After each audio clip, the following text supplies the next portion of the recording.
Remember now, go back to here.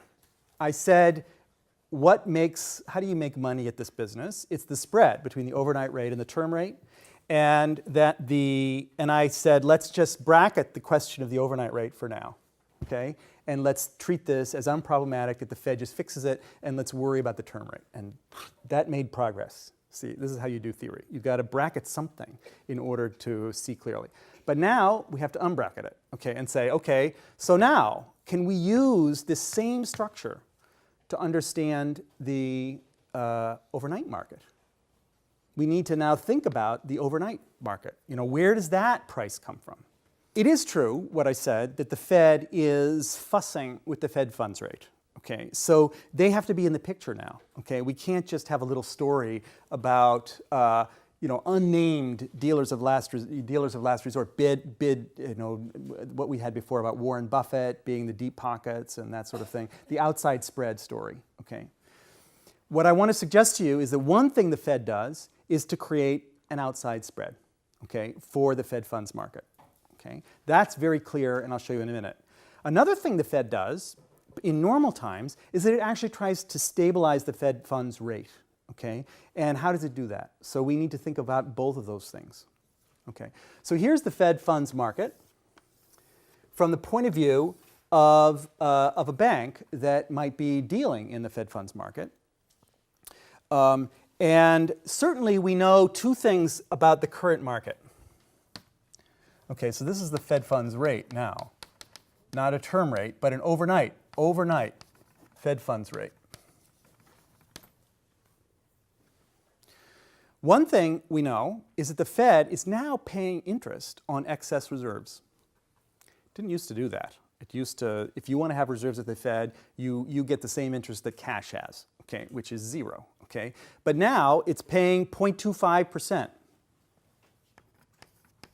0.25 interest on excess reserves. IOER. They actually abbreviate it like that. Interest on excess reserves, 0.25. Okay, I'm putting that down here, you know, anticipating an upward sloping line, okay, because obviously if the Fed is willing to pay 0.25, that's going to put a floor on the yield. So now, those of you who've been reading your FT say, but Professor Merriling, the effective Fed funds rate was 16 basis points, okay, which is below 25. How can that be? Okay, well, it must be that the people who are getting 16 basis points cannot deposit at the Fed and get 25. So they're depositing with somebody who can deposit at the Fed and get 25. So some bank is picking up that spread. They're taking in Fed funds at 16 and they're putting them in the Fed at 25. Okay, so so don't worry about that. I think it's still true. I would still characterize that as the Fed is putting a floor on the Fed funds rate at 0.25. Everything else is just sort of an exception. That's one thing. And if you look on the Fed's website, they also now are putting a ceiling because they say the discount rate at which they're willing to lend to banks, okay, is 0.75.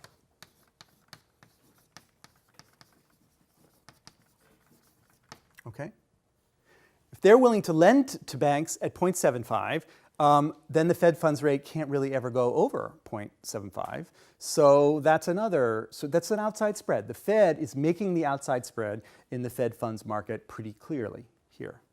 So let's just use our little model. Our little model says that there should be some kind of dealer spread or something in the Fed funds market, upward sloping curve because we're talking about yields, not prices. Okay.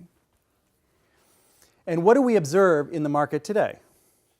We observe, okay, that there are a lot of banks who have $1 trillion worth of excess reserves at the Fed paying 0.25%. So we're here. We're here. This is where we are, okay? We're smack here. Maybe this isn't even a constraint. You know, this just goes way out. There's $1 trillion there, okay? So the Fed funds rate is not somewhere in the middle here, you know, as you would expect with the outside spread. We're smack up against the outside spread. We're smack up against the Fed's is flooding the market, you know, with liquidity, and it's establishing this number here, 0.25. But that's unusual. That's pathological, maybe even. That's not how it hopes to proceed in the future.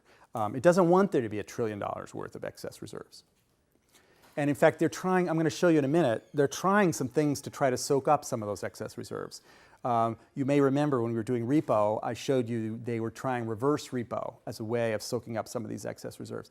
They're also, just last month, they tried term deposits. Okay, I'm going to show you this in a minute. But let's just imagine that how did things work before, how did this lecture go before the crisis? Okay, the way this lecture went before the crisis was the Fed makes an outside spread, but then they try to stabilize. They have a target Fed funds rate, which is inside there, and they intervene daily, really, in order to stabilize the Fed funds rate. Okay? So that's like this. Okay? At that point, interest on excess reserves was 0, okay? And the Fed funds target was like here, Fed funds, or put it a little higher maybe, Fed funds target. Okay. And this is the discount rate here.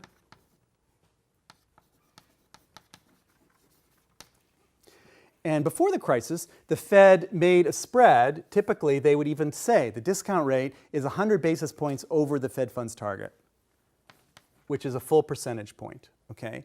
And the return on deposits was 0 because it's like cash. So it was typically well below, you know, if the Fed funds target was 4%, you're talking 400 basis points down to the outside spread there. The outside spread was there, but it never really bit, okay, because the Fed was stabilizing, okay, around the Fed funds target. They were trying to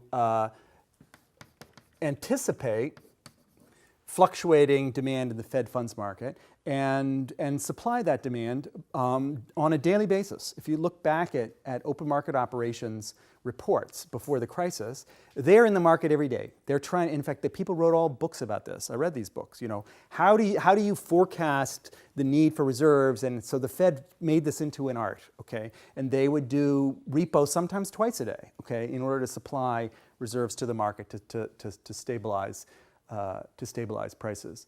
How does that, I showed you how that worked in the lecture when I introduced this.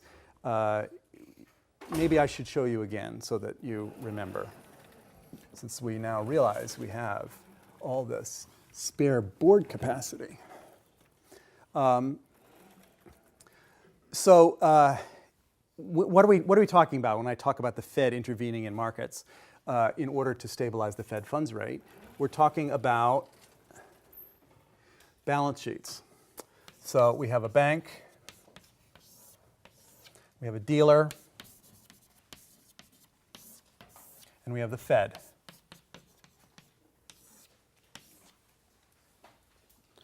And when the Fed wanted to add reserves, okay, why would it want to add reserves? Because the market by itself is pushing the Fed funds rate above the target. And so they're trying to stabilize, for whatever reason, for policy, whatever, they're trying to stabilize that. And so they add reserves, and the way they do that is by lending to the market through Treasury repo. Okay? This is called temporary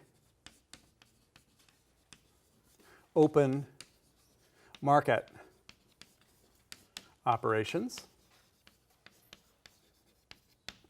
Temporary because it's repo, right? So it's what is a repo? A repo is a simultaneous purchase and sale of a security. That's how it's constructed for a particular period of time. It might be overnight, it might be 3 days, it might be a week, but it's temporary. It's not like buying Treasury bills. If you buy Treasury bills outright, that's a permanent, you know, open market operation. This is a temporary one, okay? You're sort of buying a Treasury bill, but promising to sell it back, okay? So it's temporary. That's how a repo works. And you're buying it from the dealer. Okay? The dealer can't hold an account at the Fed, but the dealer's bank can. Okay? And I'm going to show this as that the dealer repays a loan from the bank. I think when I showed it before, I treated it as the dealer accumulating deposits over here.